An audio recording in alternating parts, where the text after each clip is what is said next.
It gives me great pleasure now to introduce Nurse Penny. Hi. So as Dr. Banerjee said, I'm Penny Smith in my professional life. I'm a certified hospice and palliative care nurse for a very large agency in Washington State. And on social media, I'm known as Hospice Nurse Penny. So let me start with this. I'm a hospice nurse and I am passionate about normalizing death and dying. Why? Because death is normal. It happens to all of us in the end.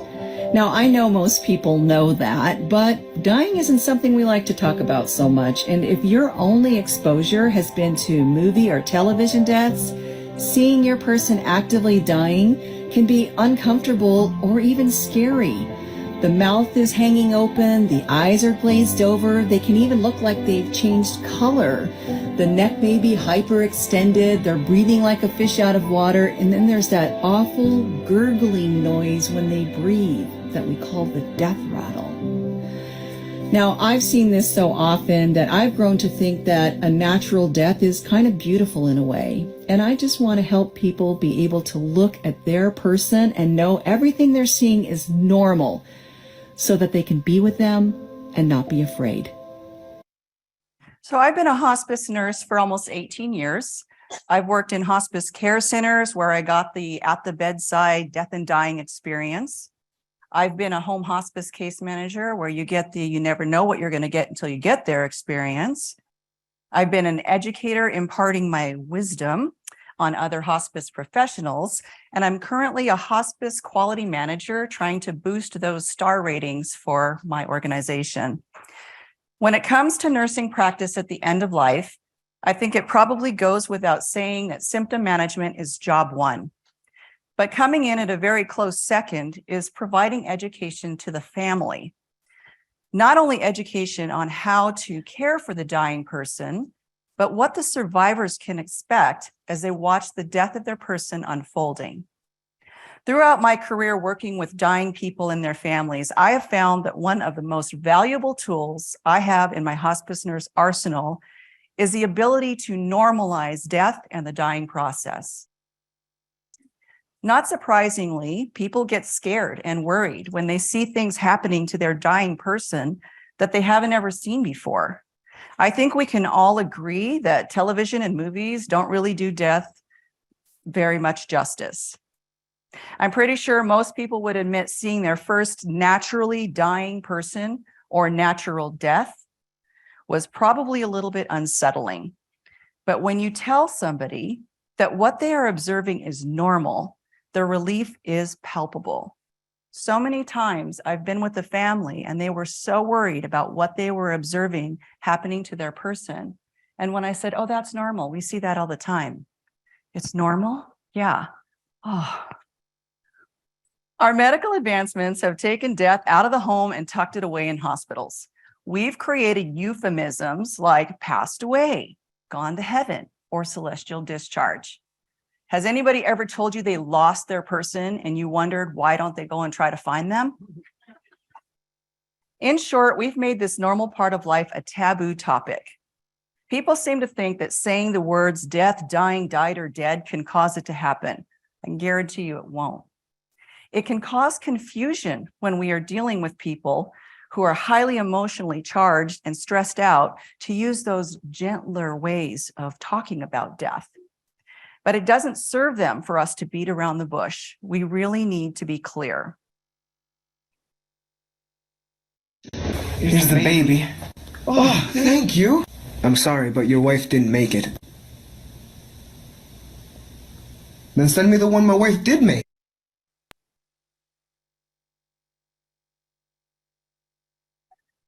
I was working in a care center one time and we had a family who was there with their person, and none of them were particularly religious. And when the lady died, the doctor went in and said, she's gone to heaven. And the family said, what? She's gone to heaven. Huh? And she finally said, she's died. Oh, okay.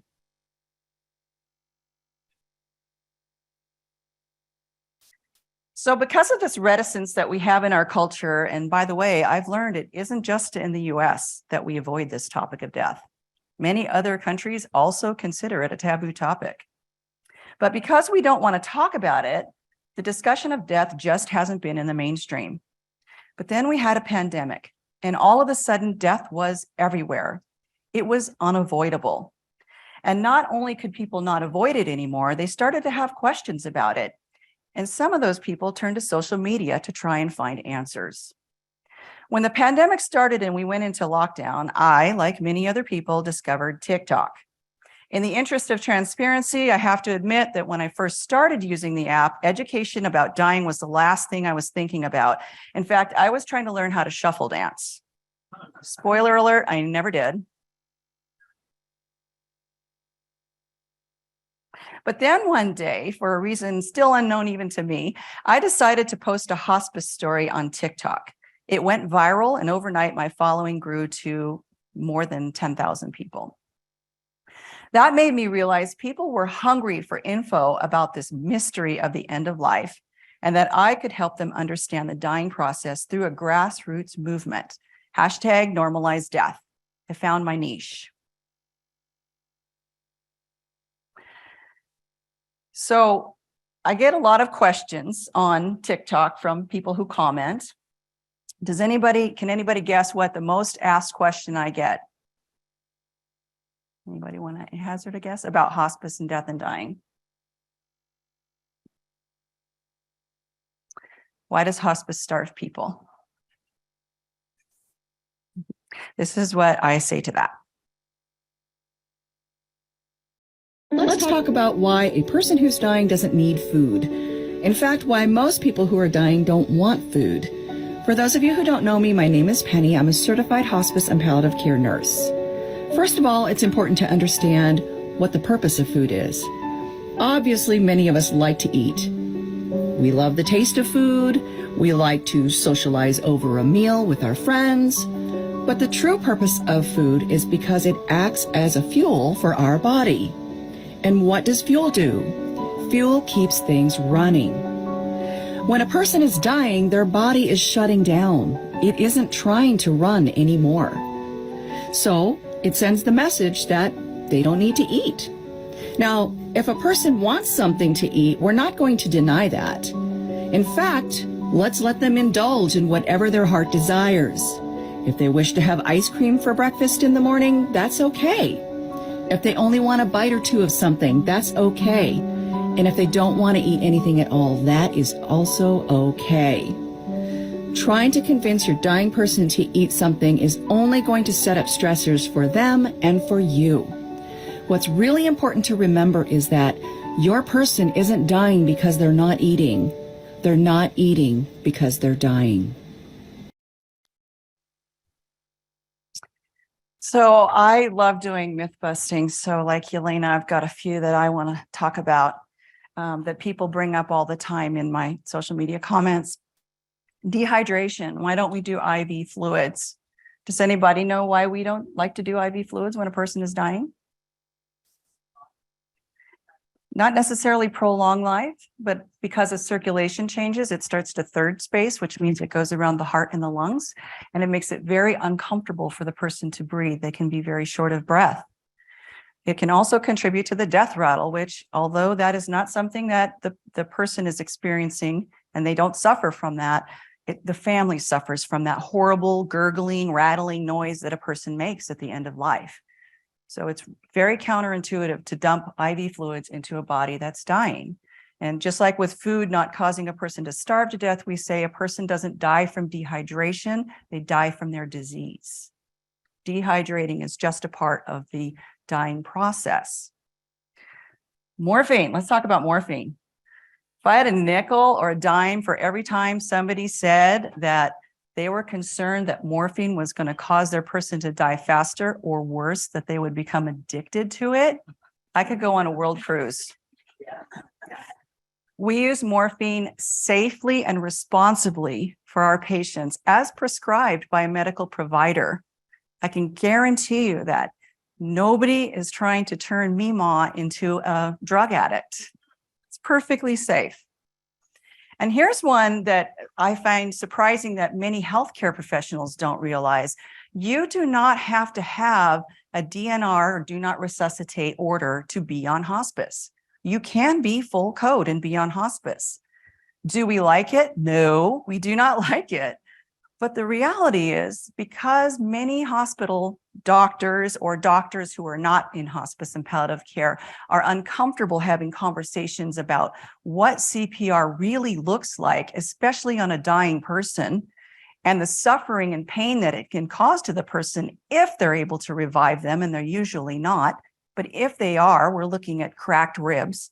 I did have a patient in our hospice care center who was extremely angry at the end of his life. He had a DNR, it wasn't honored, and he ended up on a morphine infusion with cracked ribs in our hospice care center. You can be a full code and come on hospice. We are going to revisit that often. And we really don't want to refuse those people because they need our services too. And we are the experts at talking to them with those difficult conversations, so we can hopefully get them to where they need to be before the end of their life.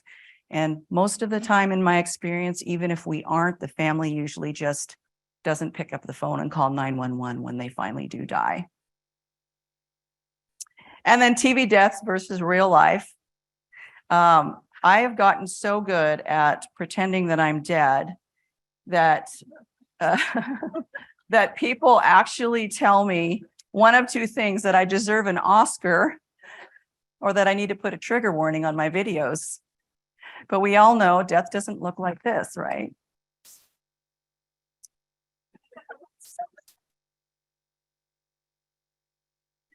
So another question I get asked a lot is, do I open a window when someone dies? Has anybody ever heard of that or done that? Open a window. So let me ask you this question. If you do that, are you sure that's the cultural practice of your person? So for those of you who don't know, opening the window is supposedly how you can let a spirit out after a person dies. Now, I don't understand why I can't just through the keyhole or under the door, but apparently this is an important cultural practice for people.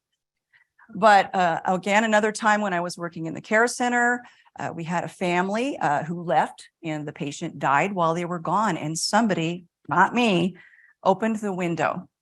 And when they came back, they were extremely upset that that had happened, that their person's spirit was allowed to leave before they got back. So it's incredibly important to consider cultural practices at the end of life and check for our implicit biases at the door. Just because your patient was seeking Western medical treatment doesn't mean they've let go of their cultural practices. Another time when I was at the care center, we had a patient whose culture it was for the family to feed him soup while he was dying. We were, oh my gosh, this guy's unresponsive. He is going to aspirate.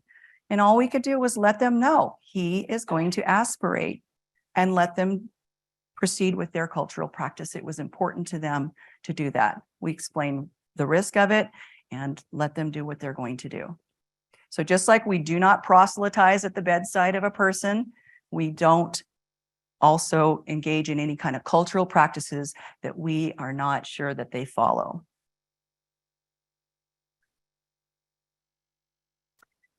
Anytime I do a video on end-of-life phenomenons, it's almost sure to go viral.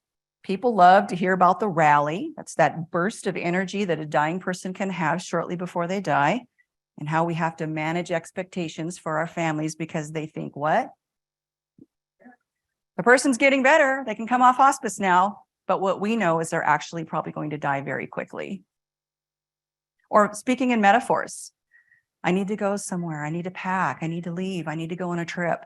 I've had many conversations with the spouses of patients who were upset because their husband or wife said all night last night, he needs to go home. And I keep telling him, you are home. This is the house we've lived in for 20 years.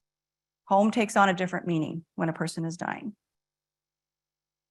And end-of-life visioning. That one is something that people love to hear about. This end-of-life visioning, an amazing experience where people actually see and talk to their deceased loved ones, even pets at the end of life, not just on the deathbed. It's called deathbed visions, but really that's kind of a misnomer because people can start having visioning weeks before their death.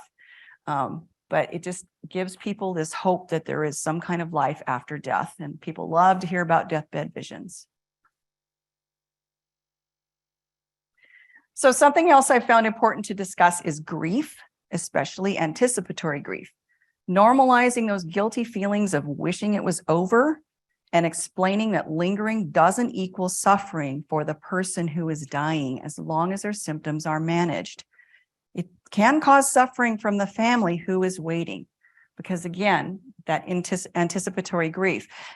I heard a saying once that anticipatory grief is like being forced to watch a whole movie when you know the ending is going to be bad. Yeah. Death takes as long as it takes, and sometimes it takes a while. Now, I think you can see from the videos that I've shared, they are not all straightforward, but that's the cool thing about educating in this manner. By utilizing TikTok trends, dancing, lip sync, and lots of humor, sometimes dark humor, I have found I'm able to reach a wider age range in my audience. Sometimes a 15-second video with a few words on it can send the message I'm trying to convey. I did a video one time, which I didn't put on here, but it's this song that goes, "It's just water, it's just water," and it's like 8 seconds long. And I just put the words on there that your person is not going to die from not drinking, the body's shutting down, they don't need fluids anymore. And somebody reached out to me through a comment and said, "Thank you so much for this. I have for 15 years worried that we caused my husband to die by not doing IV hydration at the end of life." And that was very powerful to me because that really, emphasized to me that people can get a lot out of just a little clip. And sometimes I like to lighten up this dark subject. Death is a dark topic, and I like to lighten it up. And it's more digestible if it's in a little clip. The important thing is to prepare people in whatever way is best to help them understand what is unfolding with their dying person, because there are no do-overs when it comes to death. And just for fun, for those of you who might be unfamiliar with the hospice team, let me introduce you to some of the members.